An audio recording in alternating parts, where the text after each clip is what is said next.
Everybody, thanks so much for taking the time to join me today for my beginner's guide to digital advertising during the COVID-19 crisis. I'm Ashley Julian. I'm the sales manager here at the House of Representatives, and I'm going to walk through today some examples of how I've seen it. We do offer assistance with social media ads as well.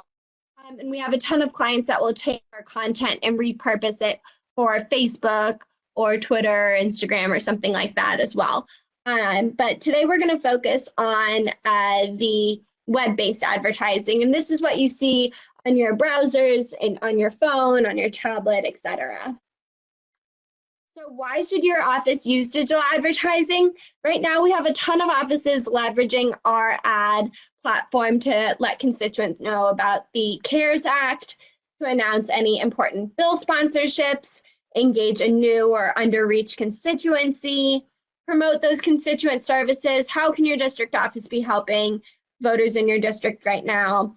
And help to announce any priorities to any group in your district, really.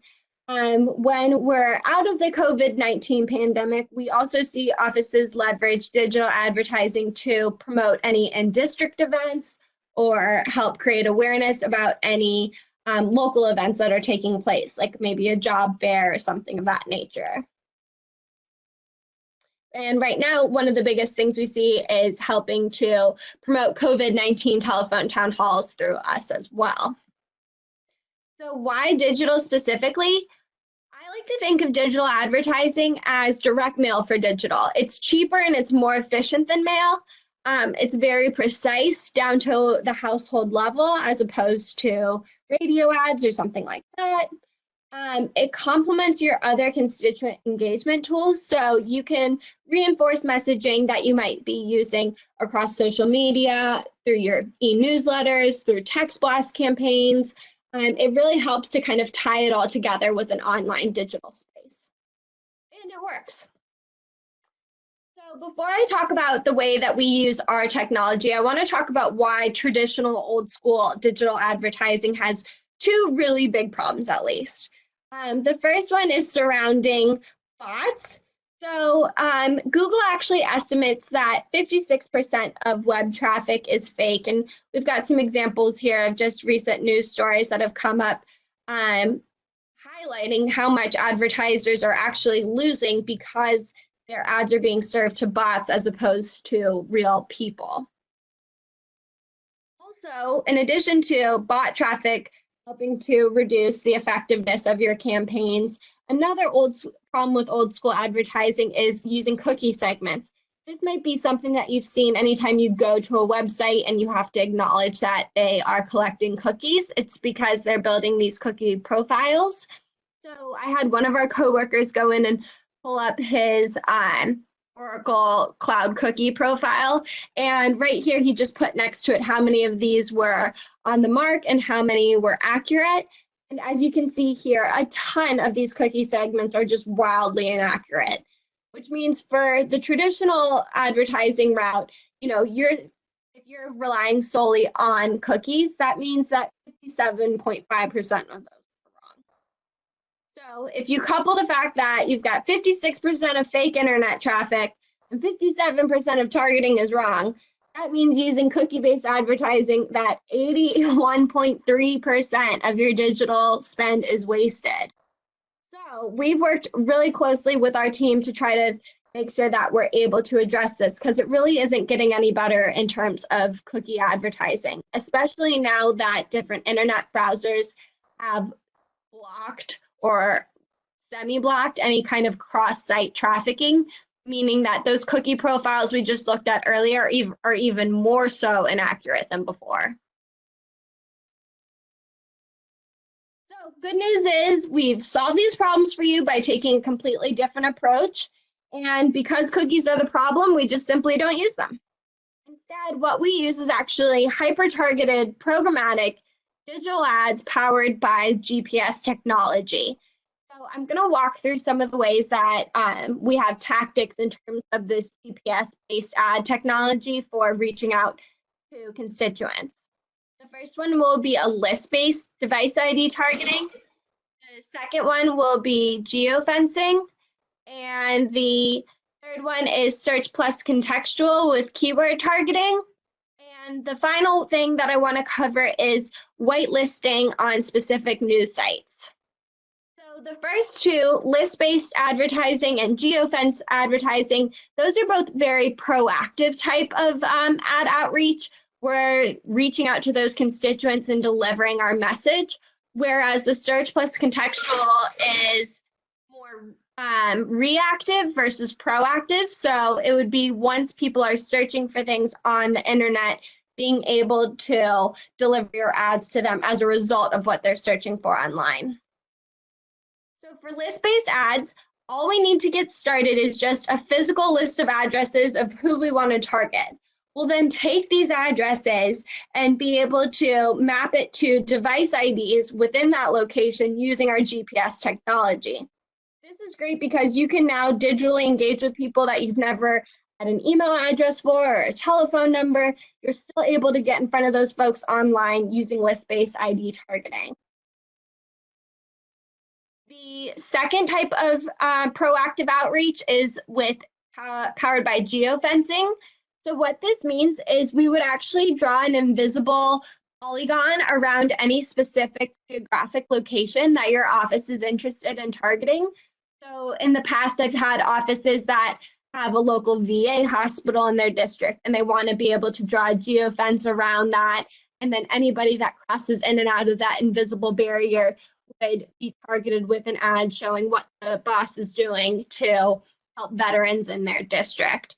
In this example here, we had a client who wanted to be able to engage with young voters, and so they did a geofence near the University of Denver and delivered ads about getting out and making sure to register to vote. So we've looked at the two proactive outreach types, the list-based and the geofence. The third type I wanted to talk about was the search plus contextual option. And this one's really great, especially if you're new to digital advertising and kind of wanting to dip your toe in. With this search plus contextual, what we're able to do is actually deliver ads to people based on what they're searching for online. So for instance, I just pulled up some examples of keywords that I've had other clients use. In particular, right now, COVID-19 symptoms, coronavirus, CARES Act business help, small business loans, who's my member of Congress. These are all ones that we see clients are using a lot right now. And what that means is, so I'm a constituent, I go online and I search for COVID-19 symptoms and I click on one of those search results.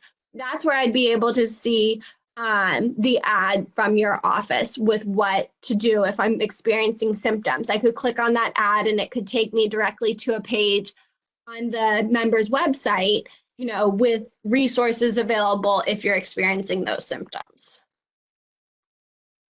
So finally, we do have the ability to whitelist campaigns, and we can do this on any of the campaigns that we've discussed so far.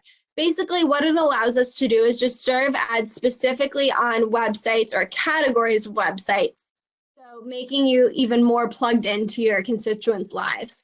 So for instance, health-related websites have been super popular right now for whitelisting campaigns, and to make sure that constituents that are going to those pages are getting information from their local officials with what resources are available to them and how your member can help if you're experiencing any COVID-19 related illness. So at this point, we've talked about how we're going to get our ads in front of those people, but what are these ads actually going to look like? So I've pulled up some examples of some recent COVID-19 ads that we've designed.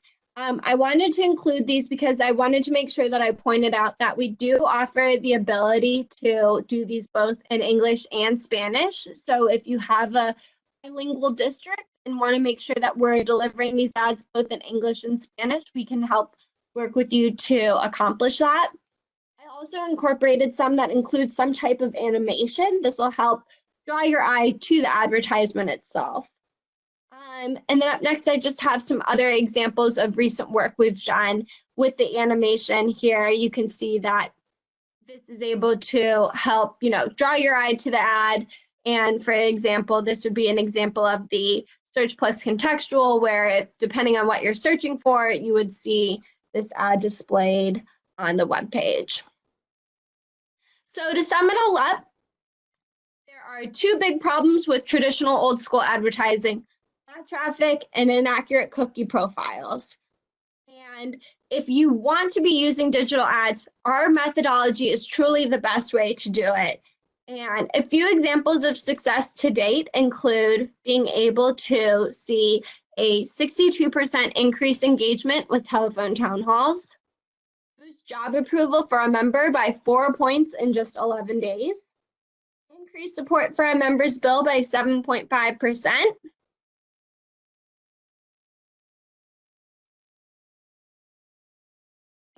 boost in name ID. So in terms of pricing, the pricing that we have available would be starting just at 2 cents per impression for animated ads. So that would be for the list-based, the geofencing, and any kind of whitelist campaigns that we're doing. And then the more reactive keyword search would be $1,500 a month, and that will cover every single person in your district searching for any of the keywords that your office determines to be important. So if you're ready to get started on your digital ad campaign, please make sure to contact us here at ashley.e.julian@leidos.com or my partner anna.l.hendricks@leidos.com. And we can't wait to work with you. Thanks for your time.